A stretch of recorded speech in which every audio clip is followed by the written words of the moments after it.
came the moment that changed everything. One night, after a long and exhausting shift, Dr. Fields asked me if I could help him with a difficult procedure in the ER. I agreed, my heart pounding a little faster than usual.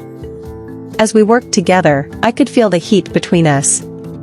His hand brushed mine, and for a brief second, it felt like the entire room had melted away. That was the moment I realized I was in trouble. The first kiss came days later. It was a late-night shift again, and I was exhausted, both mentally and physically. Dr. Fields came to find me after finishing his rounds. He stood there, close enough for me to feel his warmth, but just far enough that I couldn't hear his breath. Then, before I could even process what was happening, he leaned in and kissed me, slowly, gently, as though it was the most natural thing in the world. The kiss was intoxicating. I told myself it meant nothing, that it was just a fleeting moment of weakness. But deep down, I knew it wasn't true. The tension between us had been building for weeks, and now that it had been released, I found myself craving more.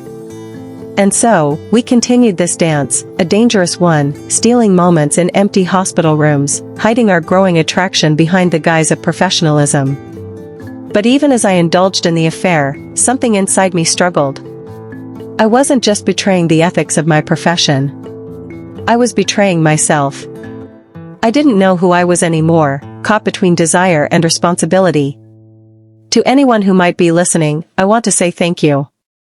Thank you for your support, for sticking with me through this painful journey. It's not easy to share something so personal, but your encouragement makes it worth it.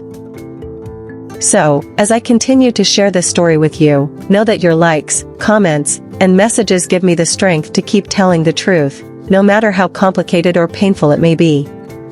As the days passed, I could feel the weight of the secret pressing down on me more and more. The thrill of being with Dr. Fields, the stolen moments, the forbidden attraction, those things that once seemed so intoxicating now felt like a cage. A gilded cage, yes, but a cage nonetheless. I'd convinced myself that what we had was just temporary, a fleeting escape from the pressure of our jobs. But deep down, I knew this affair was beginning to unravel everything I had worked for, my career, my reputation, my friendships. And it wasn't just me who was beginning to feel the strain. I could see it in the eyes of Nurse Emily, the one person who had been my closest ally for years. She had no idea, of course. Or at least, I thought she didn't. But I wasn't fooling anyone, not Dr. Fields, not Emily, and certainly not myself. It wasn't long before the tension between Dr. Fields and me began to seep into our work. At first, we managed to keep it hidden, our stolen moments just enough to feed the growing fire. But then came the first slip-up, when Dr. Fields pulled me into an empty room during a shift, his hands touching me in places they shouldn't have been. Emily was just outside the door. I could see the confusion in her eyes when I came out, adjusting my uniform a little too quickly. Her lips were pressed together tightly, her brows furrowed. She didn't ask anything outright, but I could tell that something had shifted. And I wasn't the only one who felt it. The entire hospital began to feel different, more suffocating. Each interaction with Dr. Fields, every fleeting touch, every glance shared across the hallway, now had the weight of 1,000 unsaid words. The guilt was eating away at me. Emily was my friend, my confidant. And here I was, betraying her without her even knowing. There were nights when I would lie awake, staring at the ceiling, wondering how much longer I could keep up this charade. Work was never the same after that. There were moments when Dr. Fields and I would find ourselves caught in awkward situations, slipping away during a patient's recovery to have a moment of silence together, only to be interrupted by a nurse or a staff member. The pressure was mounting, and soon, it wasn't just the affair itself weighing on me. It was the fear of getting caught, the dread of being exposed in front of my colleagues. It was the creeping realization that every decision I made was influenced by the affair, and I was no longer in control. Emily, who had always been so observant, began to ask questions. "Are you okay, Lisa?" she would ask, her eyes searching mine, as if she knew something was wrong. I always brushed it off, offering a weak smile, assuring her that everything was fine. But in the back of my mind, I knew she wasn't buying it. The cracks were showing, and sooner or later, everything would come crumbling down. Dr. Fields, for his part, seemed less affected by the affair. He was the same charming, competent man he had always been, leading surgeries, managing his patients with ease, and maintaining his cool in every situation. But behind his smile, I could see the same conflict that I felt. There was something deeper lurking between us, something neither of us wanted to confront. One evening, as I walked down the hospital corridors, I caught sight of Emily talking to Dr. Fields. They were in deep conversation, laughing at something, their connection almost too easy. I felt a pang of jealousy, a rush of bitterness in my chest. Why was he so at ease with her? Why did it seem like he could have it all, his career, his charm, his respect, and yet here I was, trapped in this web of lies? I didn't want to feel this way. I didn't want to be the jealous lover, the one left on the sidelines. But that was the reality of the affair.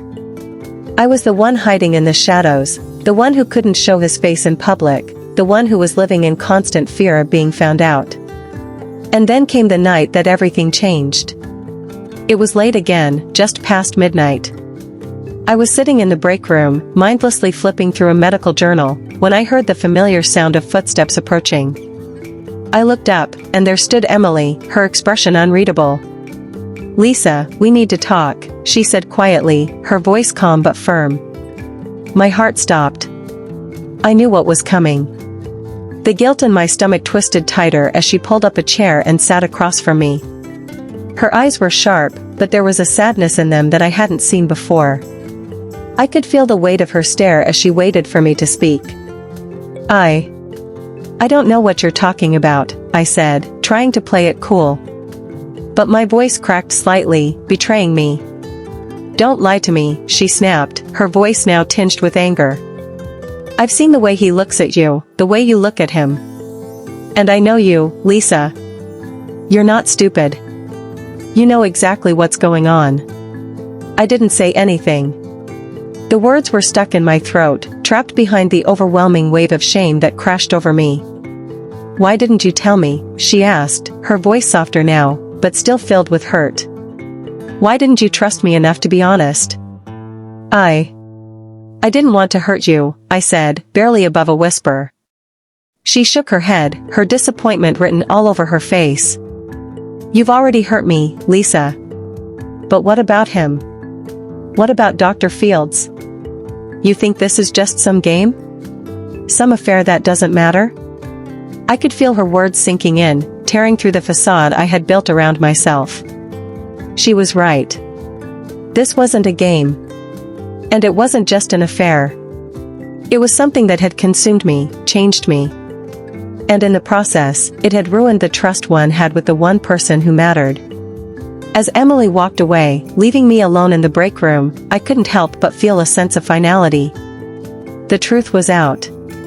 The affair, the lies, the guilt, it was all laid bare. There was no more hiding. No more pretending. The next morning, I met Dr. Fields in the hallway. Our eyes locked for a brief moment, but there was no warmth, no spark between us anymore.